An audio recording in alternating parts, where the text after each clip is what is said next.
ओम नमः शिवाय, जय महाकाल। जितने भी पेरेंट्स हैं ना, जितने भी माँ बाप हैं ना, वो अपने बच्चों को लेके बहुत परेशान है। भैया दिन भर हमारा बच्चा फ़ोन चलाता है, 1 मिनट पढ़ने के लिए नहीं बैठता, और पढ़ता भी है तो पता नहीं क्या पढ़ता है कि उसके दिमाग में घुसता नहीं, वो एग्ज़ाम में फेल होता है। अगर ये सारी समस्याएं आपकी हैं ना, तो ये वीडियो आपके लिए है। पूज्य गुरु जी की कथा से सुन के बहुत अच्छे से आपको बताऊँगा, और जितनी भी माँ इस वीडियो को देख रही हैं, आपको अपने बच्चे के लिए इस उपाय को ज़रूर करना होगा। कैसे करना है, इन सभी उपायों को बताऊँगा, लेकिन सबसे पहले आप ये जान लो कि इस पूरी वीडियो में हम लोग 4 अलग अलग उपायों की बात करेंगे जो कि आपके जीवन में बदलाव ला सकते हैं। ठीक है, चलो हम लोग एक एक उपाय की तरफ बढ़ते हैं। सबसे पहला उपाय हमारा होगा जो कि आपके बच्चों के लिए होगा। देख रहे हो कितना जिद्दी बच्चा दिख रहा है आपको फोटो में। इसी तरीके से बहुत सारे बच्चे होते हैं जो जिद्दी होते हैं, आप शब्द बोलते हैं, मतलब उनका दिमाग ठीक तरीके से काम ही नहीं करता, वो समझ ही नहीं पाते हम किससे क्या बोल रहे हैं ना। देखो क्या करना, आपको लेना होगा इस तरीके से शहद। ठीक है, बहुत ज़्यादा लेने की ज़रूरत नहीं है, मात्र 1 चम्मच शहद लेना, और इस 1 चम्मच शहद को लेके सोमवार के दिन पहुंच जाना महादेव के शिवलिंग के पास। ठीक है, पहुंच गए। अगर ये उपाय आपका बच्चा खुद कर ले अपने हाथों से, तो इससे अच्छी बात कुछ हो ही नहीं सकती। लेकिन आप कहो तो अब आप कहोगे भैया हमारा बच्चा तो ज़िद्दी है, हमारी बात ही नहीं सुनता, तो मंदिर जाने के लिए वो कैसे तैयार होगा। बात तो बिल्कुल आपकी सही है। तो अगर आपका बच्चा नहीं जा सकता तो आप क्या करेंगे, खुद मंदिर जाएं और महादेव के शिवलिंग के ऊपर कहीं पर भी, पूरे शिवलिंग पे कहीं पर भी एक उसी जो शहद है ना, उससे एक ओम का निर्माण करेंगे। ठीक है, उस शहद से एक ओम बनाएंगे, वहाँ पर खड़े होकर के प्रार्थना करेंगे, महादेव हमारा बच्चा है इस तरीके से है, उसकी बुद्धि है गलत संगति में है, अपशब्द बोलता है, इस तरह जो भी आपकी मतलब परेशानी हो अपने बच्चों से रिलेटेड वो आप कह देना। ठीक है, उसके बाद इसी ओम में से थोड़ा सा शहद ले लेना और अपने बच्चे के जो मस्तिष्क होता है ना, यहाँ पे बिल्कुल एकदम एक छोटी सी बिंदी किसी तरीके से बहाना बना के कुछ भी करके लगा देना। 3 से 4 सोमवार करके देख लेना, आपको फ़र्क कुछ ही दिनों में नज़र आना स्टार्ट हो जाएगा। ठीक है, बात आई क्या समझ में। तो ये उपाय तो था आपके बच्चों के लिए। ठीक, चलो आगे बढ़ते हैं। इस वीडियो में हम लोग अपने दूसरे उपाय की तरफ।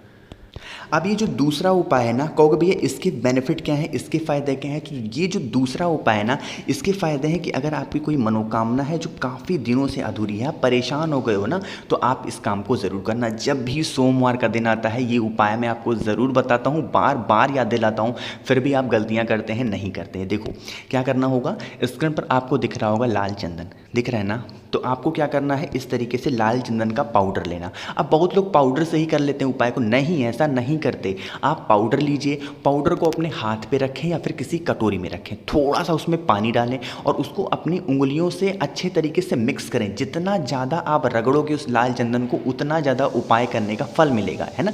इसलिए देखो गुरुजी कथा में बार बार बोलते हैं चंदन को घिसो घिसो घिसो। तो अगर चंदन की लकड़ी नहीं है तो कम से कम पाउडर है, उसको तो कम से कम घिस लो। ठीक है, घिस लिया चंदन को।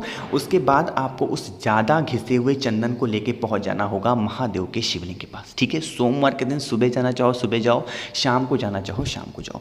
ठीक है, कहीं पर भी आप खड़े होकर के पूरे शिवलिंग पे अच्छे तरीके से उस लाल चंदन का लेपन करेंगे, जितना ज़्यादा आप कर सकते हैं। ठीक है, कम है तो कम करना, ज़्यादा मात्रा में है तो ज़्यादा करना। जितनी ज़्यादा आप लेपन कर सकते हैं लाल चंदन का, महादेव के शिवलिंग के ऊपर करेंगे। ठीक है, करने के बाद वहाँ पर प्रार्थना करेंगे, महादेव हमारी ये समस्या है, हमारी ये विश है, बहुत दिनों से हम परेशान हैं, पूरी नहीं हो पा रही है, आप हमारी इस समस्या को पूरी कर दें। ठीक है, कहना मतलब आप इस समस्या को दूर कर दें, पूरी नहीं, अपने हिसाब से प्रार्थना कर लेना। आप कर दिया लाल चंदन। अब इस लाल चंदन को एक छोटी सी कटोरी में रोक लेना, जितना ज़्यादा थोड़ा सा निकाल के कटोरी में रख लेना। अब क्या करेंगे, उसके बाद 1 लोटा शुद्ध जल महादेव के शिवलिंग के ऊपर श्री शिवाय नमस्तुभ्यम का स्मरण करते हुए समर्पित कर देना। ठीक है, समर्पित कर दिया। अब जो लाल चंदन आपने अपनी कटोरी में रोक रखा है, उसको लेके पहुंच जाएंगे बेल पेड़ के नीचे। कहाँ जाएंगे, बेल पेड़ के नीचे। अब बेल पेड़ की जड़ में या फिर बेल पेड़ के तने में आपको उसी लाल चंदन से जो महादेव के शिवलिंग से लेकर के आए हो एक ओम का निर्माण करना। ठीक है, ओम का निर्माण करना और एक बेलपत्र बहुत ही प्यारी सी लेकर के जाना। इसी ओम के ऊपर उस एक बेलपत्र को रखना और अपने उस दाहिने हाथ को, राइट हैंड को भी उसी बेलपत्र के ऊपर रखना, और उसके बाद वहाँ पे कामना करना कि हमारी ये विश है, हम लोग परेशान हैं बहुत दिनों से, हमारी कामना पूरी नहीं हो रही है, आप हमारे इस विश को, मनोकामना को पूरी कर दें। कुछ इस तरीके से प्रार्थना करना और उसके बाद आप अपने घर की तरफ चले जाना। 2 से 3 महीने में आपकी सारी विश, सारी इच्छाएं पूरी होंगी। ये उपाय इतना ज़्यादा अच्छा है। ठीक है, बात आई समझ में। तो 2 उपाय की हमने इस वीडियो में बात कर ली है। आगे बढ़ते हैं इस वीडियो के तीसरे उपाय की तरफ। अभी तीसरे उपाय को करने का फ़ायदा क्या है, बेनिफिट क्या है, अब आपको बताऊंगा। लेकिन सबसे पहले वीडियो को कर दीजिए लाइक, और जो भी लोग मेरी आवाज़ पहली बार सुन रहे हैं चैनल को सब्सक्राइब करेंगे, ठीक है। देखो, इस उपाय को करने का एक फ़ायदा है, वो है आपकी अगर कर्ज की समस्या बहुत ज़्यादा है, ठीक है, कर्ज का है बहुत ज़्यादा, मतलब वो चुक ही नहीं पा रहा है, आप चुका ही नहीं पा रहे हो, या फिर कोई ऐसा व्यक्ति है जो आपका पैसा वापस नहीं कर रहा, लेके भाग गया है। देखो स्क्रीन पर आपको दिख रहा होगा फूल, और ये फूल है सफ़ेद फूल। तो आपको ज़रूरत होगी 7 सफ़ेद फूल की, ठीक है। 7 सफ़ेद फूल, कोई सा भी जो भी आपके घर के आसपास सबसे नज़दीक में मिल जाए, 7 सफ़ेद फूल लेना। अब इन 7 सफ़ेद फूल को लेके पहुँच जाना महादेव के शिवलिंग के पास, ठीक है, पहुँचना। और पहुंचने के बाद आप किधर भी खड़े होकर के पूरे महादेव के शिवलिंग के ऊपर 7 जगहों पे उन 7 सफ़ेद फूलों को रखेंगे। किसका नाम लेकर के? अवधूतेश्वर महादेव का नाम लेके। अब ऐसा नहीं कि लोग पूजन अर्चना कर रहे हैं आप जाके फूल चढ़ा दो, नहीं, आपको ऐसे टाइम पे जाना है, शाम के टाइम पे प्रदोष काल में, ताकि जब महादेव पर जल ना चढ़ रहा हो, बिल्कुल सूखे हों, उनका श्रृंगार हो गया हो, उसके बाद आपको एक एक करके अवधूतेश्वर महादेव के नाम से एक एक करके सफ़ेद फूलों को समर्पित करना, ठीक है। समर्पित कर दिया, वहाँ पे हाथ जोड़ना, बैठना महादेव के पास और उनसे प्रार्थना करना कि एक व्यक्ति है जिसका नाम ये है, मेरा इतना पैसा है, वापस नहीं कर रहा, हम लोग परेशान हैं, आप हमारा इस पैसे को वापस कराएं किसी भी तरीके से, ये हमारी आपसे विनती है। जैसे भी प्रार्थना वगैरह करनी हो आप कर लेना। और आपको फिर जल वगैरह नहीं समर्पित करनी, पूजन पाठ तो आपको इस फूल को चढ़ाने से पहले जो कुछ भी करना हो कर लेना। सबसे लास्ट में इन 7 सफ़ेद फूलों को चढ़ाओगे अवधूतेश्वर महादेव के नाम से। आपकी जो भी कर्ज की समस्या होगी महादेव दूर ज़रूर कर देंगे, ठीक है।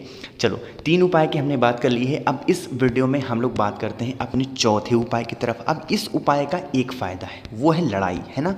आज के टाइम पे ना मैं बहुत ज़्यादा वीडियो बनाता हूँ 2 तरीके की, एक तो लड़ाई झगड़े की और दूसरी बीमारी की। क्योंकि लोग सोचते हैं कि हमारे घर में कोई बीमार ना रहो और हम लोग हमेशा खुश रहें। तो खुश कैसे रहोगे? जब घर के लोग खुश रहने देंगे तब तो रहोगे, लड़ाइयाँ होंगी तो कैसे खुश रहोगे? तो देखो, लड़ाई के लिए क्या, लड़ाई को ख़त्म करने के लिए, ठीक है, आपको लेना होगा इस तरीके से कुमकुम। ये सिंदूर नहीं है, ये है कुमकुम। सिंदूर और कुमकुम में डिफरेंस होता है। तो आपको लेना होगा कुमकुम, और इस कुमकुम को, ये जो आपका दाहिना हाथ है, राइट हैंड है, इसमें 5 उंगलियों में लगाएंगे। कहाँ कहाँ लगाओगे? जैसे एकदम ऊपरी भाग पे लगाना है, पूरे हाथों में नहीं लगाना। जहाँ जहाँ देखो मैं लगा रहा हूँ ना, यहीं आपको थोड़ा थोड़ा कुमकुम लगा लेना है अपने राइट हैंड में, ठीक है, थोड़ा सा गीला ही रहे। और इसको लेके चले जाना वट वृक्ष के नीचे। सोमवार के दिन सुबह जाना चाहो सुबह जाओ, शाम को जाना चाहो शाम को जाओ, ठीक है। पहुँचने के बाद क्या करेंगे, आप यहीं पे खड़े होंगे। वट वृक्ष का जो पेड़ होता है बहुत ज़्यादा हैवी होता है, बहुत ज़्यादा बड़ा विशाल होता है। तो उसके पत्तों को आप अपने हाथों से टच कर सकते हैं। तो पत्तों को बिना तोड़े कोई सा भी 5 पत्ता आप चूज़ कर लो, कोई सा भी 5 पत्ता चूज़ कर लो। और जितनी 5 उंगलियों को मैंने आपको दिखाया है, एक एक उंगली से आपको एक एक पत्तों पर आपको एक एक बिंदी लगाते हुए चली जानी है, अपने परिवार का नाम और गोत्र बोलते हुए, ठीक है। परिवार का नाम और गोत्र बोलते हुए एक उंगली से एक पत्ते पे, दूसरी उंगली से दूसरे पत्ते पे, तीसरी उंगली से तीसरे, चौथे से चौथे, पाँचवें से 5, यानी कि 5 उंगलियों से 5 पत्तों पे आपको एक एक बिंदी लगानी है। लगाने के बाद क्या करेंगे, आप अपने घर से एक छोटी सी मौली लेके जाना। मौली जो हम लोग अपने हाथ में कलावा बांधते हैं, रक्षा सूत्र बांधते हैं, पेड़ की किसी भी टहनी पे अपने परिवार का नाम और गोत्र बोल करके बांध देना। ये प्रार्थना कर लेना कि हमारा पूरा परिवार हमेशा खुश रहे, हम लोग के बीच में कभी भी लड़ाई झगड़े ना हो और हम लोग हमेशा खुशी रहें, ताकि हमारे घर में हमेशा सुख संपदा बनी रहे। कुछ इस तरीके से प्रार्थना करके उसके बाद आप अपने घर की तरफ चले जाना, है ना। बहुत ज़्यादा आसान सा ही उपाय था, सिर्फ सोमवार को करने वाले सारे उपाय थे। तो कोशिश की मैंने बहुत अच्छा समझाने की। वीडियो पसंद आई हो तो लाइक कर दें, कुछ पूछना हो नहीं समझ में आया नीचे कमेंट में पूछें, और जो भी लोग मेरी आवाज़ पहली बार सुन रहे हैं चैनल को सब्सक्राइब करिएगा। ओम नमः शिवाय, जय महाकाल।